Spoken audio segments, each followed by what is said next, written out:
Hola, ¿cómo les va? Bienvenidos a otra edición de Plan A. Evidentemente el impacto que ha generado la mega estafa inmobiliaria, lavado de activos, asociación ilícita, todo eso es lo que nos enteramos los rosarinos dio pie para que le ofreciéramos a la gente un programa que alerta sobre este tipo de delitos. Cómo prevenir estos fraudes donde se pone en juego campos, terrenos, propiedades, inmuebles que a veces hace muchos años que está abandonado, incluso autos, porque hay bandas que están dedicadas evidentemente a fraguar todo tipo de documentos y a cambiar la titularidad ilegítimamente de estas propiedades. Así que es un programa que hay que prestar mucha atención por los hechos conocidos públicamente y que desembocan en esto que es alertar a la gente. Pero primero vamos a ir poniéndonos en orden. El primero de los temas de hoy lo presenta Primero, la medicina privada respaldada por los sanatorios de mayor experiencia. Informate en la web primerosalud.com.ar y empezá a poner la vida en orden. Primero, medicina privada, Italia 886, teléfono 5 27 38 71. Primero, medicina privada, la vida en orden. Perfecto, primero lo primero, la salud antes que todo, ¿eh? Así que ahora que estamos en orden, vamos a ir al informe que nos pone bien en situación de lo que ha pasado y reiteramos esta idea, ¿eh? Prevenir estos hechos, que no te pase lo que a gente en la ciudad nos hemos enterado, lamentablemente le ha ocurrido, que de un día para otro se enteran que ya no tiene más la propiedad o que el título ha cambiado de manos, de un inmueble, de un negocio, de un campo. Informe en el aire y todo el debate aquí en Plan A. En los últimos días, la opinión pública se sacudió con los detalles de una banda que mediante adulteración de documentos se apropiaban de bienes inmuebles para luego, a través de sucesivas transacciones, incorporarlas al mercado legal. En la mayoría de los casos, los legítimos dueños de los inmuebles apropiados habían fallecido o eran casas deshabitadas hace tiempo. Con falsos poderes lograban convertirse en propietarios del bien y los fraudes eran descubiertos tiempo después por sus propietarios o herederos. Las estafas con propiedades son frecuentes. Este delito, en la mayoría de los casos, requiere de la participación de profesionales, abogados, escribanos, corredores inmobiliarios, entre otros. Buscan quedarse con bienes ajenos de diversas formas, falsificando firmas o por estar en garantía de créditos imposibles de pagar, también con la figura de la usucapión, es decir, pagando los impuestos por un tiempo, así terminan siendo dueños de la propiedad. Las víctimas más frecuentes son jubilados que viven solos, en algunos casos buscan su confianza, hasta que obtienen un poder para cobrar la jubilación, que puede servir para legitimar una escritura de cesión de derechos o donación del inmueble, incluso si tienen herederos. ¿Qué podemos hacer para evitar ser víctima de estas maniobras? ¿Qué dice el nuevo Código Civil? ¿Qué debemos tener en cuenta a la hora de elegir un escribano o una inmobiliaria? Ahora en Plan A, estafas inmobiliarias, para que no te pase. Bueno, para tener un panorama, Karina Ortiz del diario El Ciudadano nos visita de este hecho que ha tenido tanta resonancia, ¿no? La estafa con inmuebles, con campos. ¿Cómo está la situación actualmente, Karina? Y vos que seguís desde el primer día la investigación de esto que ha impactado aquí en Rosario, ¿eh? En principio, bueno, hubo la semana pasada estos 20 allanamientos derivaron en 10 detenciones. Ajá. Se produjo la audiencia imputativa de estas 10 personas. Eso terminó el viernes y el martes se hizo una nueva audiencia donde se imputó a la persona que faltaba, que estaba en el exterior y por eso no se había realizado la imputación, y las prisiones preventivas. Se discutieron en ese ámbito. En ese contexto, bueno, hay de los 11 imputados, hay 7 que han quedado detenidos, una persona que tiene un arresto domiciliario, que es la única mujer que se encuentra dentro de la causa. Claro.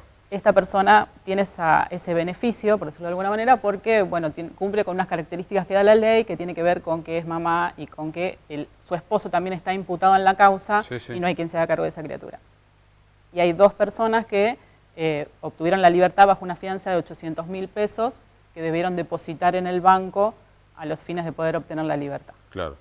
Empresario, escribano, abogado, contadores, es decir, la justicia lo califica como asociación ilícita. Sí, en principio la imputación que se hizo tiene varios delitos. Entre ellos está la asociación ilícita y el lavado de activos, que son las dos figuras que cuestionaron fuertemente las defensas. Ajá. Digamos, además de eso, también hay falsificación de documento público, uso de documento público falso. Claro. Digamos, pero son más leves las calificaciones estas en comparación a la asociación ilícita y lavado de dinero. Por eso hay defensores que sostienen de que esas son figuras que se aplicaron para lograr la prisión preventiva. Sí, sí, sí. Bueno, gracias Araceli Colombo también por participar del programa, periodista de Radio 2, que estar aquí para preguntar de todo, ¿no? Sí, la verdad sobre todo que... con el fin de alertar a la gente. Sí, porque es este tipo de estafa, o por lo menos también lo charlábamos, todo el mundo sabe que se hace. Claro. Todo el mundo conoce a alguien a quien le pasó, todo el mundo sabe de alguien a quien le robaron una casa, un terreno, un auto, y se enteró cuando ya era tarde. Y con respecto a la media, también la gente sabía, o muchos sabían, que estaban en esto. Sí.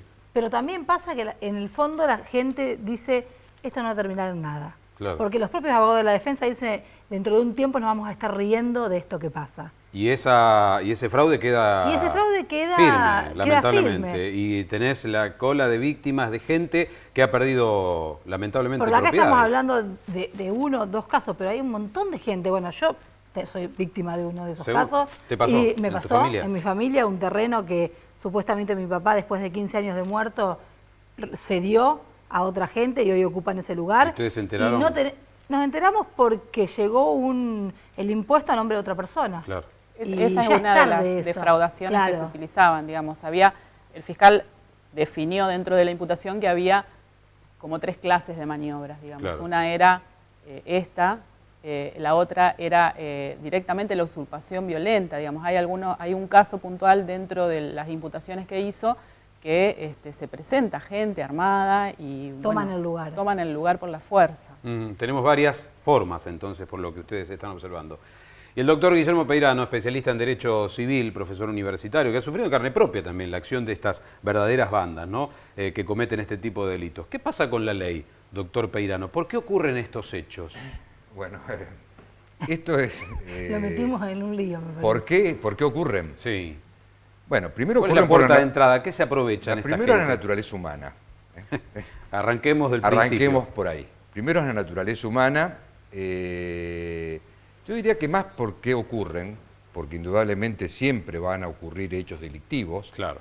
El problema es que nuestro sistema no es eficaz para prevenir que se produzcan estos hechos. Claro.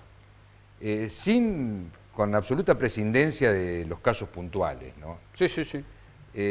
Y basándome simplemente en lo que es el nuevo código, que está en vigencia desde agosto del año pasado, toda nuestra estructura instrumental de los actos jurídicos, Ajá. ventas para la gente, por ejemplo, Sí. está basada en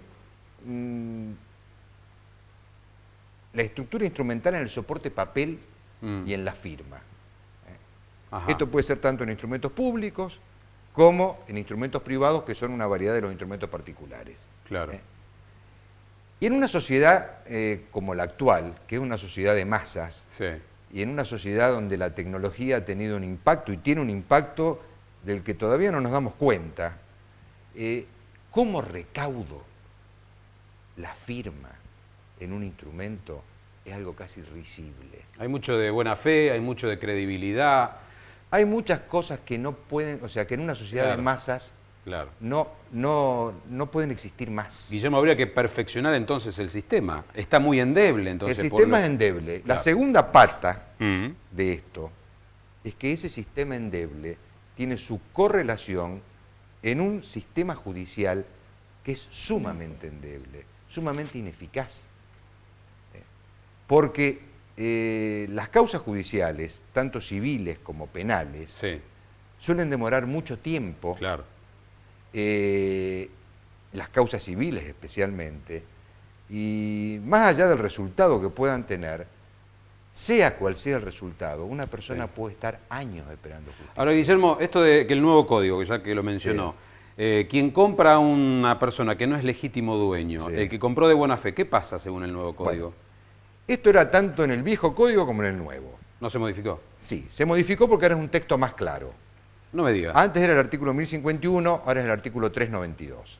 Esto se conoce, es la protección del tercero adquirente de buena fe y a título oneroso. Cuando una propiedad circula, una propiedad o un bien mueble va circulando, quien va adquiriendo Sí. de buena fe y abona a título oneroso, alguna protección tiene que tener.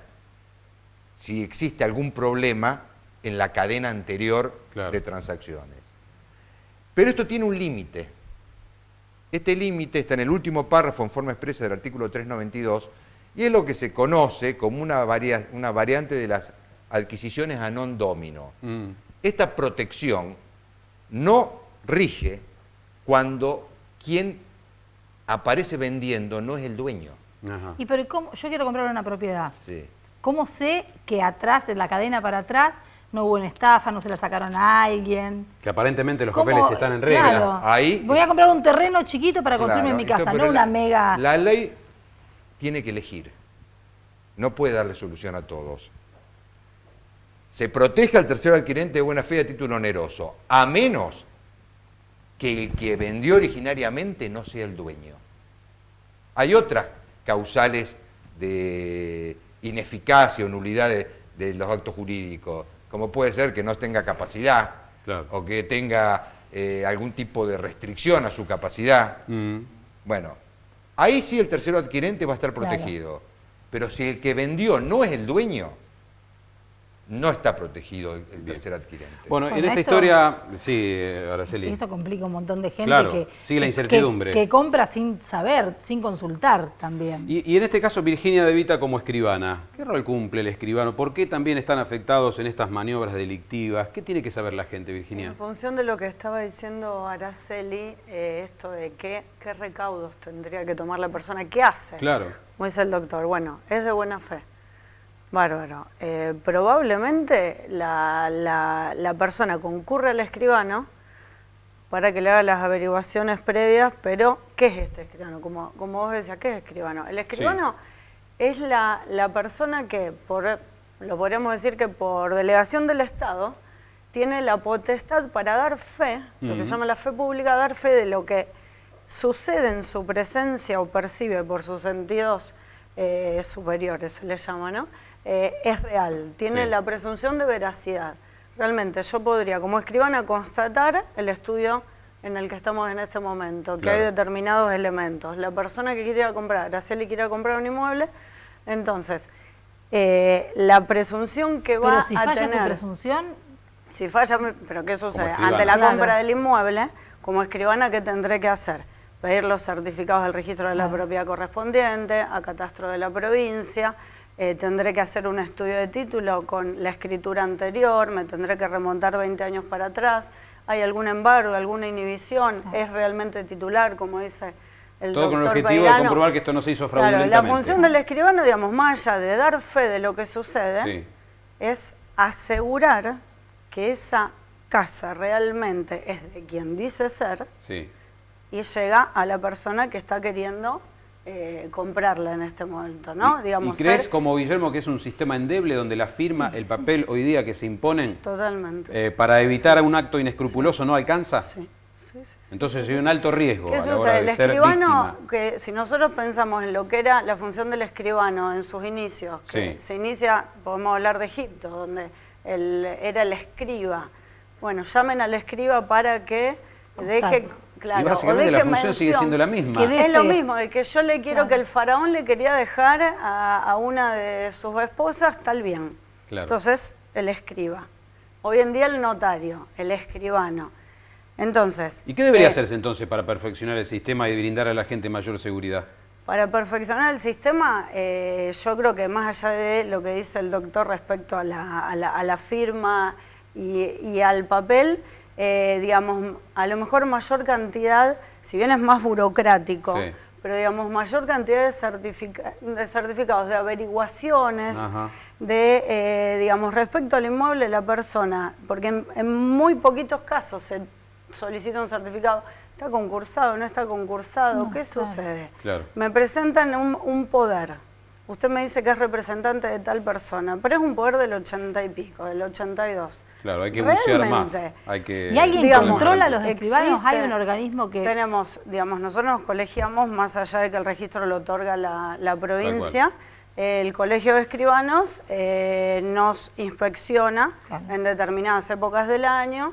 A la vez la provincia vía API nos exige que informemos todo acto escriturario, sea transferencia de inmueble o no.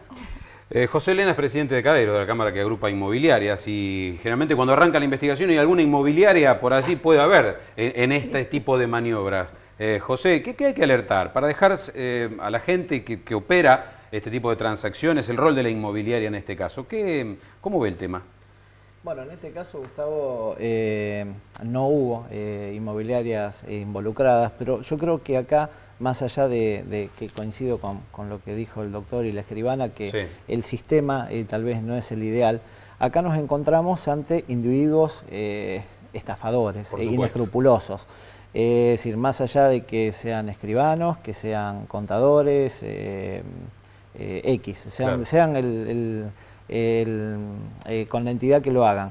Y el sistema no funciona como debería, pero bueno, también tengamos en cuenta que hay una gran cantidad de operaciones inmobiliarias que no todas tienen que tener inconvenientes. Y cuando una persona quiere hacer una transacción, sea una compra, una venta de un inmueble, recurre a una inmobiliaria, ¿qué recaudos tiene que tomar, José? Y de hecho es nuestra obligación como corredor matriculado, cuando recibimos una propiedad a la venta, hacer un estudio no un estudio de título, sino un estado del dominio, en el cual nosotros tenemos que verificar que la propiedad esté inscripta a nombre de quien corresponda, que no tenga embargo, que no tenga interdicciones para su transferencia. Y generalmente cuando la operación se está por realizar, se le deriva al escribano de confianza del comprador, quien puede verificar eso y a su vez hacer un estudio de título, en la mayoría de los casos. ¿Coinciden que las principales víctimas son gente mayor, jubilados, por ejemplo, en este tipo de estafas? No necesariamente. No. Por lo menos en la investigación que se está llevando adelante por la Fiscalía, hay, digamos, distintas situaciones. Hay gente que se ha ido a vivir al exterior y ha quedado la propiedad. Hay gente que, bueno, que el titular falleció, o hay gente que fue sacado por la fuerza del lugar, digamos. Hay distintas circunstancias que se dan, pero hay una característica en la mayoría de los casos que es la cuestión del poder, de la venta por poder. Eso ha sido el inicio, el origen de algunas de las defraudaciones que están siendo investigadas por la Fiscalía. Nos tenemos que ir al corte, nos estaban diciendo que ya es tiempo de hacer la pausa, pero lo mejor es alertar, prevenir a la gente. ¿Y qué hay que principalmente prestarle atención? El tema de los impuestos, de inmuebles que uno deja por años abandonados. ¿Qué hay que hacer para evitar ser víctimas de estos fraudes? Vamos a contarle luego, con el apoyo, por supuesto, de estos invitados especiales para este Planada de día sábado. Ya volvemos.